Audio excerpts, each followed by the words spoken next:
I define myself by who I am, not what I do. And I think one of the big challenges that a lot of people face is they intertwine their identity with their work. I am a lawyer. I am a fitness coach or whatever, somebody wants to do. And then if you lose that job by your choice or not your own choice, or if you have great success and you get older and you decide to leave, retire or do something else, I see a lot of people have an identity crisis because they no longer do the thing that they did. And so I don't mind what I do because I get to be an optimist in everything that I do. And the way I live my life is I live completely focused with a vision that is extremely far away, I'll never get there. I imagine a world in which the vast majority of people wake up every single morning inspired, feel safe wherever they are, and end the day fulfilled by the work that they do. And for me, the objective is to figure out all the ways that I can to start moving closer and closer towards that world.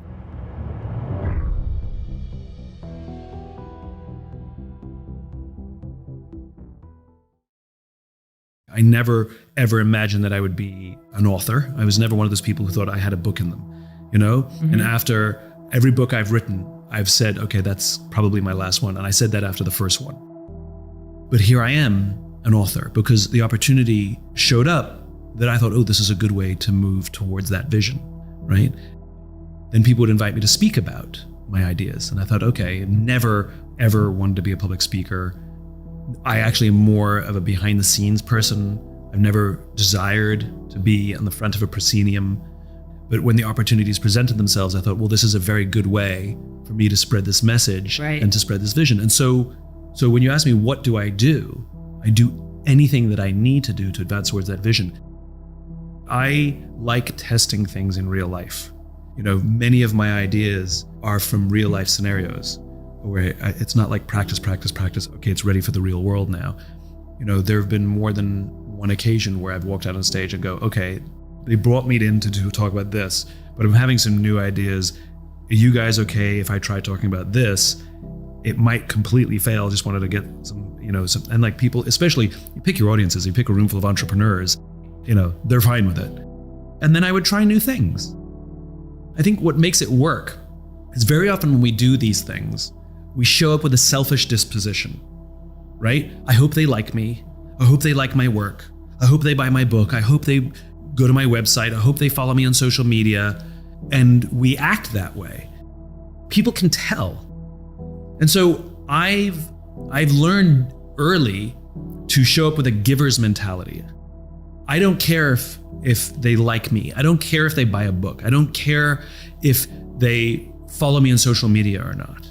All I know is I have something that I think is really valuable, and I'm going to give it to you. I want to give it to you. And I believe, and I'm giving it to you with all of my gusto and all of my energy. And so like, I remember, people would apologize because they said there's going to be this size event and like only half the number of people showed up and they're apologizing. And I know a lot of speakers who would get angry. You promised me this size audience. And I was like, well, I just feel sorry for the people who didn't show up, because the people who did show up are going to get all of me. I hold back nothing. And I think when you show up with a giver's heart, and I literally will say that before I go out on a stage, I will literally say under my breath before I step on the stage, you're here to give. I will remind myself that what I'm about to do is an act of generosity. I think I have something pretty and I want to share it. And people can tell. And so you have a wide berth when you show up with a giver's heart. You can make mistakes and you can stumble over your words and you can talk a little bit too much like I am right now. And people are just fine with it. So I think, we're highly attuned social animals. And if you show up to give, you can, believe it or not, you can experiment a lot. Many years ago, I had a meeting at the Pentagon, of all places, with a big fancy general. And I was waiting in the foyer, just waiting for him. And somebody comes to get you. Yeah. And you have hallway talk, because walking quietly down a hallway is too uncomfortable. Yeah. And so you have hallway talk, which is nonsense. It's things like, how's, hot day out today? Or did you have an easy trip? Totally. And yes, it's just nonsense. And as soon as you walk into the room, that ceases, right? Well, that's what happened to me. The general came to get me and we were walking back to his office and the hallway talk ensued. And he said, Simon, I had everyone in my office read your book. And I said, my publisher thanks you. And he said, tell them not to bother. I had them read my copy. So I learned total book sales, 1. Total impact, huge.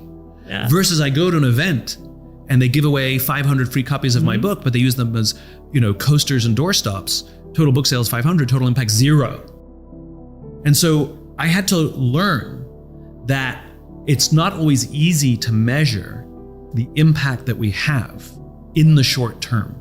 Now, I know over the long term, book sales are a reflection of the value of my ideas and whether people want them. Otherwise, it would just stop selling. Like I know over the time, but in the short term, literally, it tells me nothing.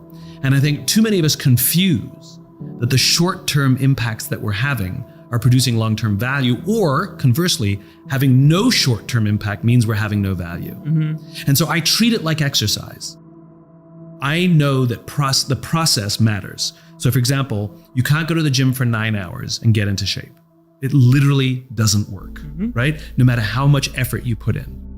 But if you work out every single day for 20 minutes, guaranteed 100%, you will get into shape. When will you get into shape? No clue. No one knows. Over time. And everyone's different. Some people a little quicker, some people a little slower. And yet we are 100% sure, 100%, it'll 100% work. I just don't know when. And we're also obsessed with predicting when. It has to be this quarter, it has to be the end of the year, it has to be when we pay taxes, it has, whatever it is, and I got very comfortable saying, I know that if I stick to the process, work out every day for 20 minutes, I know 100% it's going to work, and I have to get comfortable that I have no control over when. Sometimes quicker, sometimes slower. You want to get into shape, you have to have the discipline to do it. You want to be healthy, you have to have the discipline to do it. And you have to get comfortable that you cannot predict when success happens. You just have to believe that the process works and you stick to the process. That's all I did.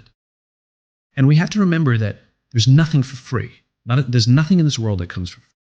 And everything that you get comes at a cost. Always. And the only question is the cost worth it? And so if you want to achieve, like there's people who've done extremely well, and the question is, at what cost? What we're talking about is the desire to have without paying for it. Which is, I want this, but I'm not willing to pay the cost, right? So for example, working really hard to get something, I want to achieve this. The cost is, I'm going to have a couple sleepless nights. I'm going to work a little harder. I'm going to miss out on some social events. I might be a little bit exhausted now and then. But for me, that's worth the cost because of what I'm trying to accomplish. And so I think what we're seeing is a misunderstanding of the cost to benefit.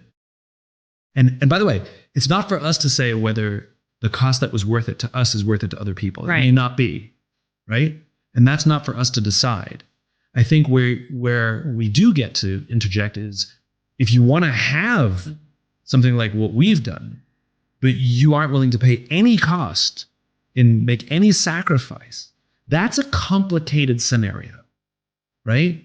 Because ain't nothing for free.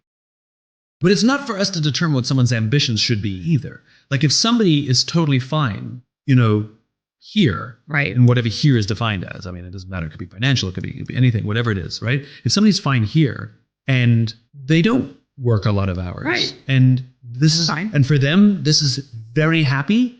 I think that's fantastic. Right. I'm not telling anybody they have to live my way, your way, their way, this way, that way. I don't want to live one way either. Like I don't need max, whatever other people have, because I don't want to work to that degree either.